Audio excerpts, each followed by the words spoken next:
সকাল সকাল মেয়ের বায়না হয়েছে, ও দুধ খাবে না। ও তাই বায়না করছে আমি দুধ খাবো না।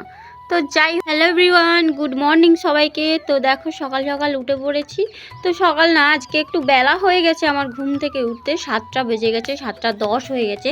তো আজকে বাবা মা হচ্ছে ধান সেদ্ধ করছে, তাই আজকে সব ওই জন্য কাজগুলো সব পড়ে আছে। তা আমি ওই জন্য সকালবেলা উঠেই একদম কাজ সারতে শুরু করে দিয়েছি।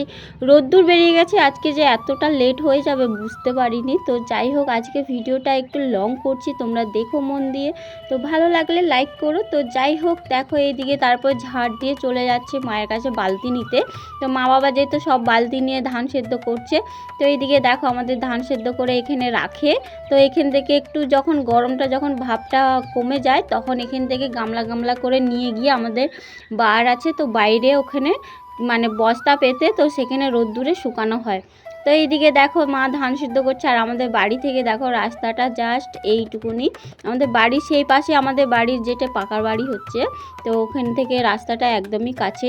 তো মা এইদিকে বলছে তুমি ভিডিও করে সবসময় ছাড়ো, তোমার দিদা দেখে বলে যে তোকে দেখতে পায়, মানে আমার যে মামার দিদা আছে, মানে মায়ের যে মা, আমাদের দিদা। তো উনি ভিডিও আমাদের দেখে, তো দেখে বলে যে তোকে দেখতে পাই ভিডিওতে, খুব ভালো লাগে তোর বৌমা ভিডিও করে। সে যাই হোক, তারপর মায়ের সাথে কিছু কথা বলে তারপর দেখো এদিকে চলে যাচ্ছে আমি আমার কাজ সারতে। আজকে অনেকটাই দেরি হয়ে গেছে, বুঝতে পারিনি কেন এতটা দেরি হয়ে গেল, জানি না, শরীরটা খারাপের জন্য হতে পারে। তো এখনই আমাদের 2 দিন ছাড়াই আমার শরীরটা খারাপ থাকে। তোমরা হয়তো কমেন্টে আমাকে বলবে যে তোমার কি 2 দিন ছাড়াই শরীরটা খারাপ থাকে। হ্যাঁ গো, অনেকটাই আমার শরীরটা খারাপ থাকে, কারণ যেহেতু বাচ্চা হয়েছে, অল্প বয়সে একটা সিজার হয়েছে, তারপরে একটা বাচ্চাকে সামলানো, তো শরীর তো খারাপ থাকবেই। তারপরে সংসারে একটা টুকিটাকি কাজ, তো যাই হোক সব দিক থেকে আমাকে সামলাতে হয়, তাই জন্য আমার শরীরটা অনেকটাই খারাপ হয়ে যায় 2 দিন ছাড়াই। তারপরে তোমরা জানোই, যাদের ছোট বাচ্চা আছে তারা তো অবশ্যই জানবে যে ছোট বাচ্চা থাকলে মায়েদের না খাওয়া দাওয়া ঠিক মতন টাইমে হয় না, কারণ বাচ্চাকে সামলাতে। তারপরে একটা জয়েন্ট ফ্যামিলিতে থাকলে, তো যারা থাকো তারা জানবে এটা, যে জয়েন্ট ফ্যামিলিতে থেকে বাচ্চা সামলে উঠে নিজের দিকে দেখার না একদম টাইম থাকে না। তো যাই হোক, তারপর দেখো সব কাজ কমপ্লিট করে নিয়ে এইদিকে চা বসিয়ে দিয়েছি। তো চাটা করে সবাইকে দিয়ে এসে এইদিকে আমি জল ভর্তি চলে এলাম। তো যতক্ষণ ধরে আমাদের এইটা জলটা না চালু হবে, ততক্ষণ তোমাদের সাথে চলো আমাদের সবজি বাড়িটা একটু ঘুরে দেখাই। তো এইদিকে দেখো আমাদের এই ড্রামটা এখন ভর্তি হবে। তো যাই হোক, তো চলো এখন ঘুরে আসি আমাদের সবজি বাড়ির দিক থেকে। তো তোমাদেরকে তার আগে দেখাচ্ছিলাম, দেখো আমাদের ওইদিকে একটা আমাদের নিজস্ব পুকুর আছে, আর এইদিকে দেখো আমাদের নিজস্ব একটা পুকুর।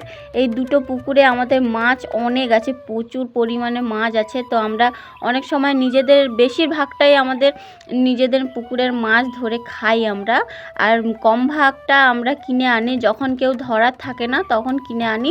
তো বাবা, মানে আমার শ্বশুর মশাই, উনি মাছ ধরতে পারতো না, তো এখন মোটামুটি মাছ ধরতে পারে। তো আমার যে বর, ও মাছ ধরতে পারতো না, তো এখন বাবা আর ও মিলে, দুজনে মিলে মোটামুটি মাছ ধরে, তাই জন্য আমাদের খাওয়ারও হয়ে যায়। মানে যেইটা মাছ ধরে আমাদের বাড়ির খাওয়ার মতন হয়ে যায়। আর আগে আমাদের মাছ ধরতে হচ্ছে আমাদের দাদু, মানে পুকুরের মাছ ধরতো আমাদের দাদু, পারে মাছ ধরতে। তো দাদু যেহেতু এখন 5 থেকে 6 মাস, 6 থেকে 7 মাস হয়েই গেছে, দাদুর পা ভেঙে গেছে, মানে পা বলতে কোমর ভেঙে গেছে। তো কোমরের জন্য দাদু একদম বিছনা সজ্জা হয়ে গেছে, তাই জন্য দাদু আর পারে না মাছ ধরতে। আর বাবা আর ও মিলে, দুজনে মিলে, মানে বাবা আর আমার বর মিলে, যাই হোক মোটামুটি মাছ ধরে আমাদের খাওয়ার মতন হয়েই যায়। তোমাদেরকে তো দেখালাম আমাদের সবজি বাড়িটা, এখন বেশি সবজি লাগাইনি। তো আগের বছর অনেক সবজি লাগিয়েছিল, সেটা হয়তো ভিডিও করে আমি ছেড়েছি, তোমরা দেখেছো। এবছর বেশি সবজি লাগাইনি, কারণ বাবার শরীর খারাপ, তারপর বাড়িতে অনেকেরই শরীরটা খারাপ, তাই জন্য। আর এরা হচ্ছে বাড়িতে থাকে না, তাই জন্য বাবা একা পারে না। তো যাই হোক, তারপর দেখো এইদিকে আমার মেয়ে হচ্ছে সেই দা এনেছে, দা ছুরি ও এনে ওকে মাটিগুলোকে খুলছে। তারপর এইদিকে দেখো আমার মেয়ে কি বলছে।